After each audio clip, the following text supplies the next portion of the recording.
Hello and welcome to the Bioequivalence B Studies Masterclass by PharmaHealth Insights, the series where we simplify bioequivalence one concept at a time. Whether you're a B Pharma or M Pharma student, a PharmD student preparing for GPAT or NIPER, or working in quality assurance, quality control, regulatory affairs, formulation development, manufacturing, or healthcare, this series is designed to help you understand bioequivalence in the simplest and most practical way. So let's continue our journey. In our previous two episodes, we answered two very important questions. What is bioequivalence and what is bioavailability? Now, today we're going to answer a question that every pharmacy student and every regulatory affairs professional comes across at some point. If bioequivalence studies are so important, why aren't they conducted for every medicine?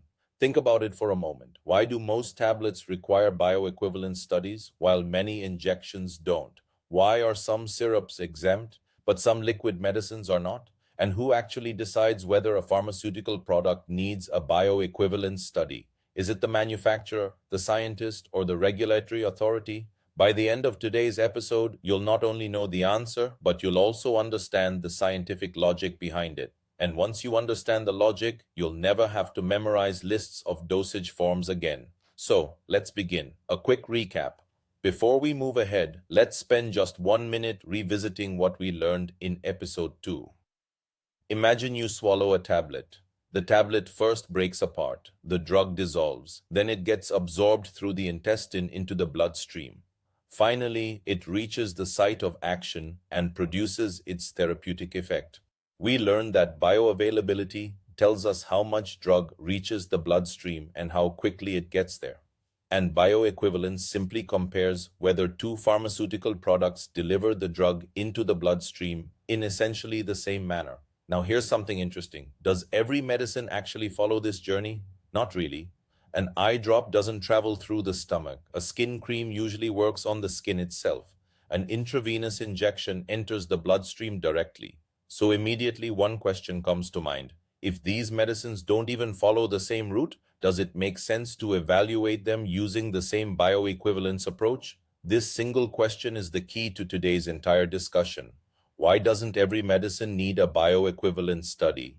Many students think bioequivalence studies are a compulsory requirement for every pharmaceutical product. It sounds reasonable.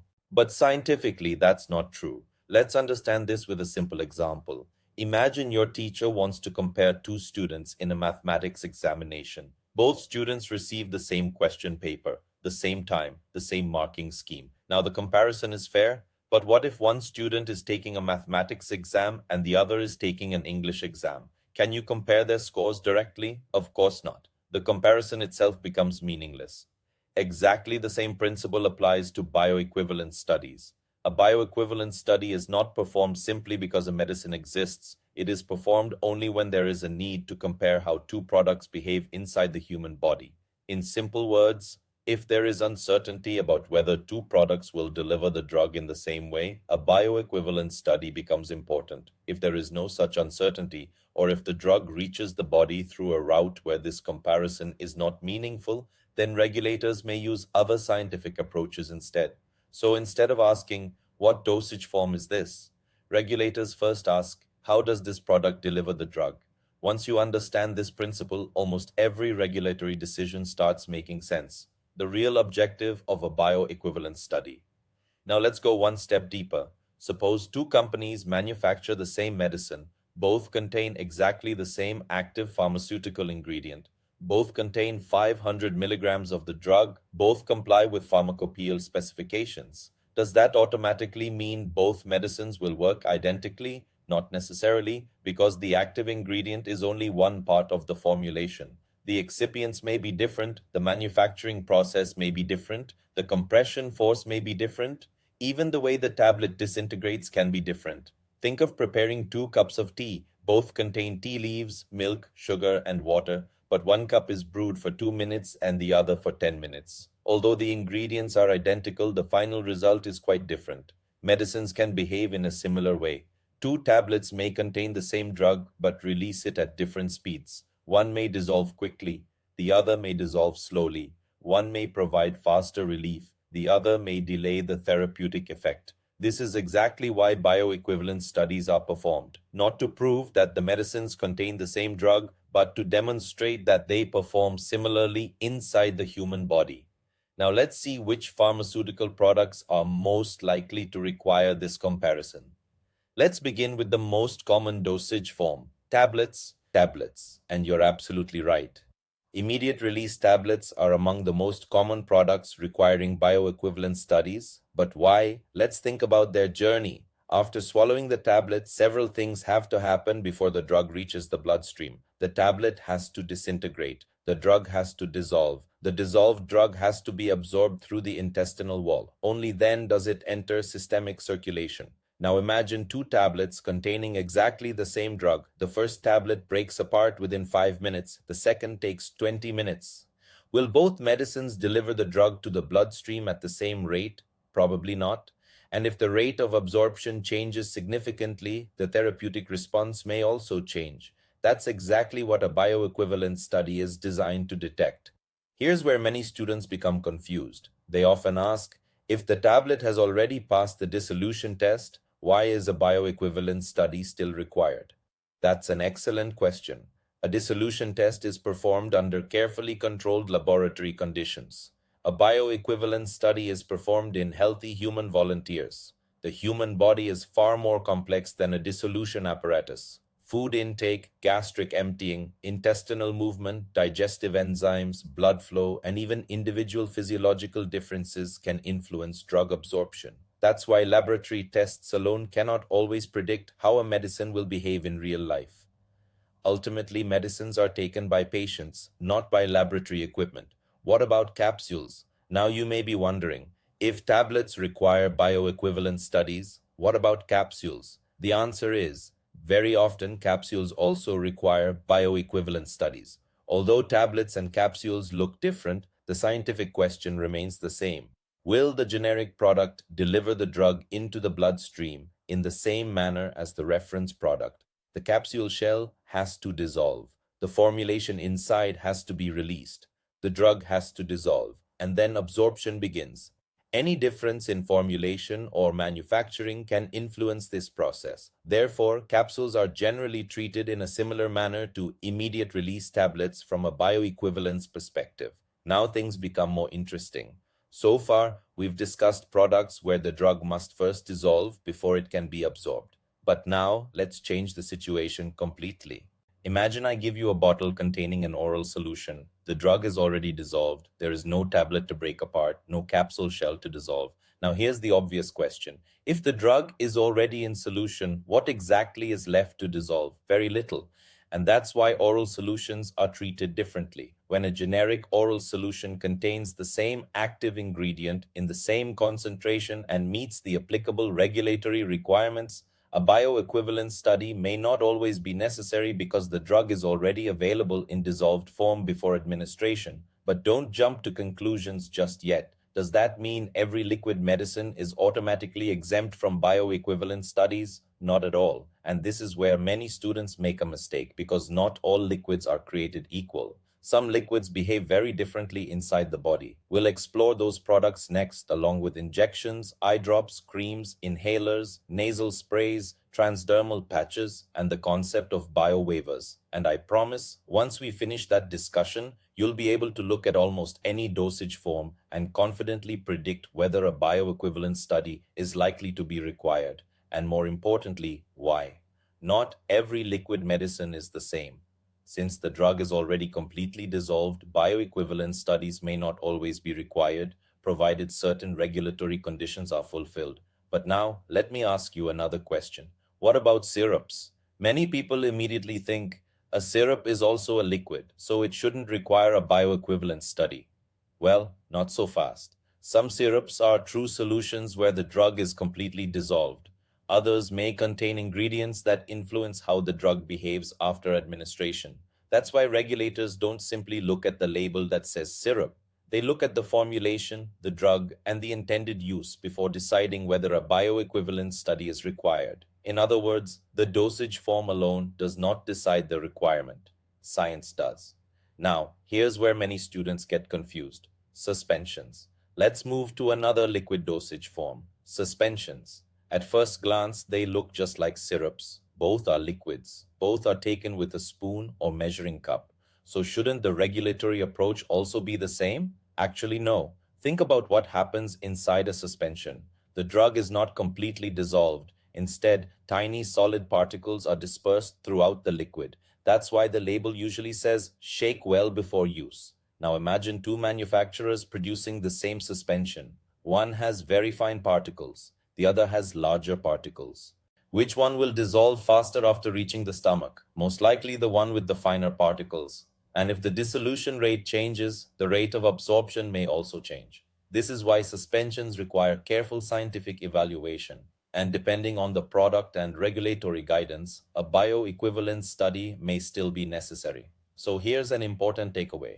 Don't classify medicines simply because they are liquids. Always ask yourself one question. Is the drug already dissolved, or does it still need to dissolve inside the body? That single question will help you understand many regulatory decisions. What about injections? Now let's move to a dosage form that often surprises students: injectable products. Suppose a patient receives an intravenous injection. Where does the drug go? Straight into the bloodstream. There is no tablet to break apart, no capsule shell to dissolve, no absorption through the intestine. The drug has already reached systemic circulation. So, if a generic intravenous injection contains the same active ingredient in the same concentration and meets all the required pharmaceutical quality standards, the need for a traditional bioequivalence study may not arise because the route of administration itself bypasses the absorption process. But here's something important. Not all injections are the same. An intramuscular injection or a subcutaneous injection may release the drug more slowly, depending on the formulation. Some are designed for immediate action, others are designed to release the drug over several hours, days, or even weeks. So once again, the type of injection and the way it releases the drug determine the regulatory approach. Now, let's move away from the bloodstream. Eye drops and skin creams. So far, our discussion has mainly focused on medicines that enter the bloodstream. But what about medicines that are intended to work exactly where they are applied? Let's start with eye drops. When you use an eye drop, where do you want the medicine to work? Inside the eye, not throughout the body. Similarly, when you apply a skin cream for a fungal infection, the medicine is expected to act on the skin itself. Its primary purpose is not to reach the bloodstream. Because of this, traditional bioequivalence studies based on blood concentration are often not suitable for these products. Instead, regulators may require other types of evidence, such as pharmaceutical quality, comparative laboratory studies, or in some cases, clinical or pharmacodynamic evaluations, depending on the product. So remember, not every medicine can be evaluated by measuring drug levels in blood. The evaluation method must match the way the medicine works. What about inhalers and nasal sprays? Now let's talk about one of the most challenging categories in pharmaceutical development: inhalation products and nasal products. Imagine two inhalers containing exactly the same medicine. Does that guarantee they will deliver the same dose to the lungs? Not necessarily. The size of the droplets or particles, the spray pattern, the device design, and even the patient's inhalation technique can influence how much drug actually reaches the target site. The same principle applies to nasal sprays. It's not just about what's inside the bottle, it's also about how the medicine is delivered. That's why demonstrating equivalence for these products often requires a combination of laboratory testing, device performance evaluation, and depending on the product, additional comparative studies. These are among the most scientifically demanding dosage forms in the pharmaceutical industry. And what about transdermal patches? Now imagine a medicine that is applied to the skin, not to act on the skin, but to pass through the skin and enter the bloodstream. That's exactly how a transdermal patch works. Examples include patches used for pain management, hormone replacement therapy, or smoking cessation. In this case, the rate at which the drug passes through the skin becomes extremely important. If one patch releases the drug too quickly, it may increase the risk of side effects. If another releases it too slowly, the desired therapeutic effect may not be achieved. So, bioequivalence assessment becomes essential, but the evaluation considers the unique characteristics of transdermal drug delivery. A quick word about biological products. Before we conclude, let's briefly touch upon biological medicines. Unlike conventional medicines, Biological products are produced using living cells or biological systems. Because of their complexity, they cannot simply be copied in the same way as ordinary tablets or capsules. That's why, instead of traditional generic medicines, we have biosimilars. Their evaluation follows a different scientific pathway and involves much more extensive comparability studies. We'll discuss this topic in detail in a separate masterclass because it deserves an episode of its own. So, are there situations where bioequivalence studies may not be required? By now, you've probably realized something. Bioequivalence studies are extremely important, but they are not required for every pharmaceutical product. In certain situations, regulatory authorities may accept other scientific evidence instead of a traditional bioequivalence study. This could happen when the product's characteristics, route of administration, or formulation provide sufficient assurance that the generic product will perform in the same way as the reference product. This concept is known as a biowaiver. We are not going to explore it today because it deserves a complete episode on its own. But now you know why the concept exists. What do regulatory authorities say? Whether you're referring to the United States Food and Drug Administration, US FDA, the European Medicines Agency, EMA, or India's Central Drug Standard Control Organization, CDSCO, the underlying scientific principle remains remarkably consistent. Each authority may have its own guidance documents and specific requirements, but they all ask the same fundamental question. Has the applicant provided enough scientific evidence to demonstrate that this product will perform like the reference product? Sometimes that evidence comes from a bioequivalence study. Sometimes it comes from other scientifically accepted approaches. The choice depends on the dosage form, the formulation, and the available regulatory pathway. Common misconceptions. Before we end, let's clear up a few common misconceptions. Misconception number 1. Every generic medicine requires a bioequivalence study. Reality, not necessarily. The requirement depends on the dosage form and the applicable regulatory pathway. Misconception number 2. All liquid medicines are exempt. Reality, no. Solutions, suspensions, and other liquid formulations may be evaluated differently depending on how the drug is presented and behaves in the body. Misconception number 3. If two medicines contain the same active pharmaceutical ingredient, they are automatically bioequivalent. Reality. The same active ingredient does not guarantee the same in vivo performance. That's precisely why bioequivalence studies exist. Let's summarize today's discussion.